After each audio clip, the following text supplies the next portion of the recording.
That picture on screen is an interview with Fight Hype that Deontay Wilder gave at the Keith Thurman host Cito Lopez fight. He was ringside at that fight.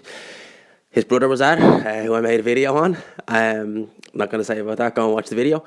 But yeah, he's confirming that him and Tyson Fury rematch is waiting to get announced. They're just ticking over a few minor details. I can imagine maybe kind of like the split of the purse, possibly, and the choice of location. Excuse me.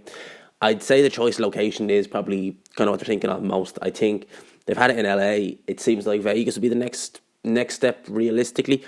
Either that or New York. I'd kind of like it if it was in New York. It'd be handy for us over here to get. But yeah, Deontay Wilder, he's saying that a few minor details and the Fury rematch looks ever more likely. So, you know, I remember when they were announcing the rematch for the first time, we were told that it would be quite literally, I think, the Monday after Fury fought Pianetta, and it wasn't. And, you know, a couple of weeks later, we still had no announcement. And it was only when it was actually on the night Joshua fought Povetkin, they actually announced it, as far as I believe, or on the day. So, yeah, they could be waiting until Joshua announces his opponent, and then, you know, they'll spring a surprise and say, oh, here we go, Tyson Fury, Deontay Wilder 2. Possibly, it could be to try and steal their thunder. He was reiterating that, you know, not to listen to Eddie Hearn, and look, I'm not going to make videos on the whole Deontay Wilder, Eddie Hearn, AJ situation. I think that, you know, it's a clash of egos.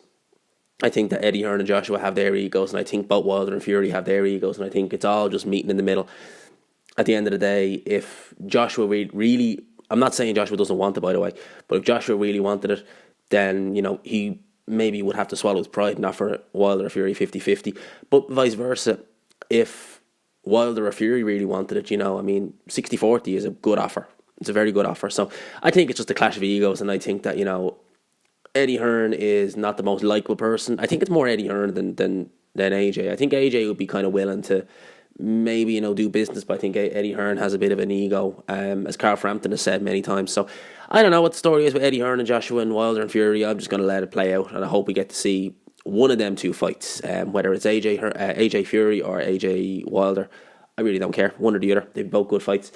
But yeah, so it looks like we're going to get Wilder Fury 2. I'm looking forward to that fight. I'll be looking forward to it. I'm actually going to try and go over and see that fight this time, because I didn't know. I stayed at home and watched it. And this time around, I might try and actually go over. And if I go over, what I'll do is, now this is assuming that this fight happens, but I'm planning ahead. What I might do is, if I go over to see that fight live, if it's in the States, which it probably will be, I'm going to try and do it all, like get the videos and get some post-fight reviews while I'm over there. So hopefully, I mean, that's planning ahead, but, you know, you got to think, you know, big. You got to think big on these things. You got to think big on YouTube. So yeah, that's the plan anyway. And, you know, I'm looking forward to it. As I said in previous videos, I picked Deontay Wilder the first time to beat Tyson Fury, because I really did think it was cherry pick for Wilder. I thought that Fury was just not ready, and I don't think a lot of other people did.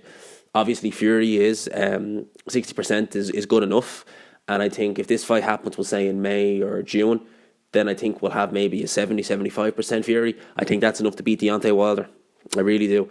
And, you know, Deontay Wilder, he'll have to go with a different game plan, I think, this time. But we'll kind of talk about that more if and when this fight gets announced. But anyway, those are my thoughts on this. Yeah, I'm looking forward to the announcement to see when it happens. I'm looking forward to see where it is. And yeah, I'm hoping for a good fight. And I said it from the start when they announced, you know, they were talking about this fight in Belfast, that I would pick Deontay Wilder to win. Well, this time around, I'm picking Tyson Fury to win if and when this fight takes place. So those are my thoughts. As always, feel free to leave yours down below, and I'll talk to you after.